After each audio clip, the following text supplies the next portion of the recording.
Entry level maxi scooter यदि हम लेने जाते हैं तो इंडियन टू व्हीलर मार्केट के अंदर इसके अलावा और कोई स्कूटर नहीं मिलता है। ये है मेरे साथ में सुजुकी का वर्कमैन स्ट्रीट और इसके अंदर आपको मल्टीपल वेरिएंट्स मिलते हैं। अब मल्टीपल वेरिएंट्स तो मिलते हैं, उनके बारे में मैं आपको किसी और वीडियो में जानकारी दूंगा। इस वीडियो में मैं बात करने वाला हूं इस स्कूटर से लेके जो भी फाइनेंस जानकारी है। अब अगर आप कोई भी स्कूटर या फिर इसके अलावा और कोई भी पर्टिकुलर टू व्हीलर लेने जाते हो किसी भी शोरूम पर, तो आपको पेमेंट के ना मल्टीपल ऑप्शंस देते हैं, जिसमें कि आपका एक आता है अपना कैश, एक आता है ऑनलाइन लाइक आप यूपीआई वगैरह कर दो, एक आता है फाइनेंस ऑप्शन।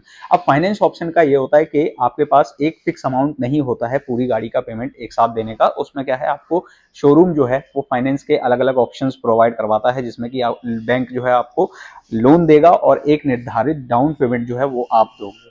तो ये चीज जो है, ये जो क्या प्रोसेस होने वाला है, स्टेप बाय स्टेप सारी डिटेल्स, स्टेप बाय स्टेप सारी चीजें मैं आपको इस वीडियो में बताने वाला हूं। उसके अलावा सारी चीजें बताऊंगा और कितनी प्राइसिंग होने वाली है वो डिटेल्स भी मैं इस वीडियो के अंदर शेयर करूंगा। तो वीडियो को एंड तक देखिएगा और 10 सेकंड के लिए भी वीडियो को स्किप ना कीजिएगा, ताकि कोई भी इंफॉर्मेटिव जानकारी और कोई भी चीज जो है जो इंफॉर्मेटिव हो वो आप मिस ना कर पाए। तो चलिए पहले ओवरऑल बात कर लेता हूं इस स्कूटर के स्पेक्स के बारे में। तो भाई 125 सीसी के अंदर आने वाला ये one and only maxi scooter है, जो ऐसे जबरदस्त लुक्स और डिजाइन देता है। फ्रंट और रेयर आपको 12-12 इंच के अलॉय व्हील ट्यूबलेस टायर मिलते हैं इस स्पेसिफिक वेरिएंट के अंदर। इसमें 3 वेरिएंट आते हैं, जिसमें बेस, मिड और टॉप। बेस और मिड में आपको पीछे की तरफ 10 इंच का व्हील मिलेगा और टॉप के अंदर आपको पीछे की तरफ जो व्हील है वो 12 इंच का मिलेगा।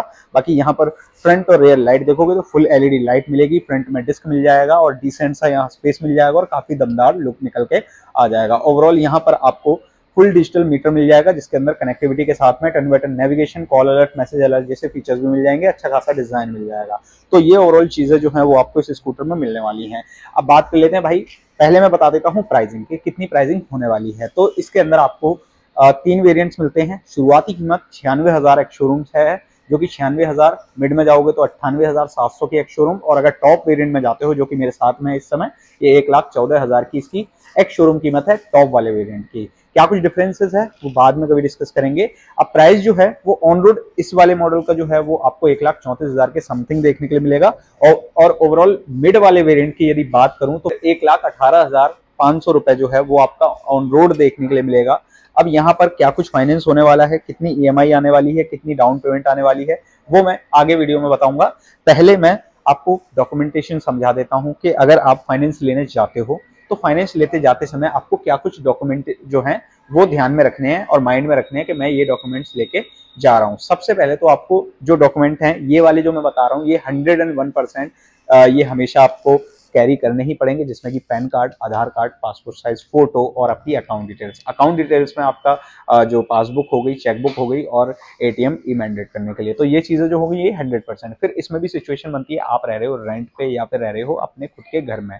तो यदि आप रेंट पे रहते हो तो आपको चाहिए होगा रेंट एग्रीमेंट उस एड्रेस का जहां आप रहते हो, और उसके साथ साथ आपको इलेक्ट्रिसिटी बिल चाहिए होगा जो कि ओनर के नाम होगा, और ओनर की परमिशन के साथ में आपको उनके आधार कार्ड की जेरॉक्स कॉपी भी चाहिए होगी। ये रेंटेड में हो जाता है। और कई बार क्या होता है, रेंटेड केस में भी आपका आधार कार्ड पे एड्रेस जो है वो वहीं का होता है, तो उस केस में रेंट एग्रीमेंट की इतनी कोई खास जरूरत नहीं होती है। फिर आ जाता है ओन हाउस। अब ओन हाउस में क्या रहता है, यदि आपका घर अपना खुद का है, बिजली का बिल आपके नाम चल जाएगा, आपकी माता जी के नाम चल जाएगा, फादर का नाम चल जाएगा, वाइफ के नाम चल जाएगा। ब्रदर और भाभी और ये सब जो अलग रिलेशंस होते हैं वहां पर बिजली का बिल काउंट नहीं होगा। बट कुछ केसेस ऐसे होते हैं जहां पर बिजली का बिल नहीं होता है, आपके आधार कार्ड में वो एड्रेस वहीं का उठा लिया जाता है। तो ये चीजें हैं जो डॉक्यूमेंट्स में आपको रिक्वायर्ड होंगी और आपको 101% चाहिए होंगी। अब इन केसेस में भी एक सिचुएशन ये भी आती है, आप लेने जा रहे हो पहली बार लोन, या फिर आपने पहले भी ले रखा है, आप हमेशा की तरह दूसरी बार या तीसरी बार लेने जा रहे हो। तो उस केस में अगर आप पहली बार लोन लेते हो तो बैंक हो सकता है आपको लोन अमाउंट जो है वो थोड़ा कम ऑफर करे, डाउन पेमेंट आपको स्टार्टिंग में थोड़ी ज्यादा देनी पड़े। बट अगर आप ले रहे हो दूसरी बार लोन या तीसरी बार लोन, तो बैंक जो है लोन आपको और ज्यादा से ज्यादा अमाउंट पे आपको लोन दे सकता है बैंक।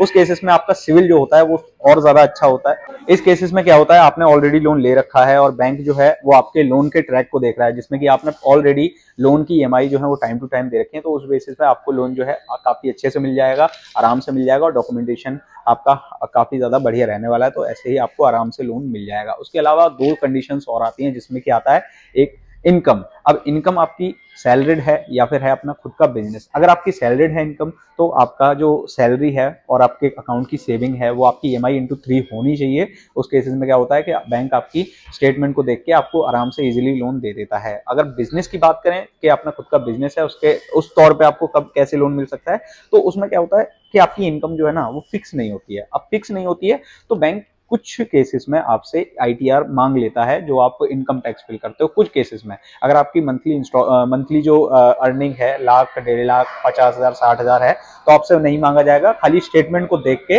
आपके जो लोन है उसको जज कर दिया जाएगा। बट अगर आपकी जो इनकम है किसी मंथ डाउन चली जाती है उस केसेस में आपको ITR देनी पड़ सकती है। तो ओवरऑल ये चीजें जो हैं वो आपको ध्यान में रखनी है, ये डॉक्यूमेंट्स जो हैं वो ध्यान में रखने हैं। और आपको अपना क्राइटेरिया भी, मुझे उम्मीद करता हूं कि आपको पता चल गया होगा, समझ आ गया होगा कि आपका क्या क्राइटेरिया होने वाला है अगर आप लोन लेने जा रहे हो या फिर नई स्कूटर या नई बाइक लेने जा रहे हो। तो ये तो है ओवरऑल सारे डॉक्यूमेंटेशन, सारी चीजें जो हमें याद रखनी है। अब आ जाते हैं भाई कि इस स्कूटर की स्पेसिफिक डाउन पेमेंट कितनी आएगी और EMI कितनी आएगी।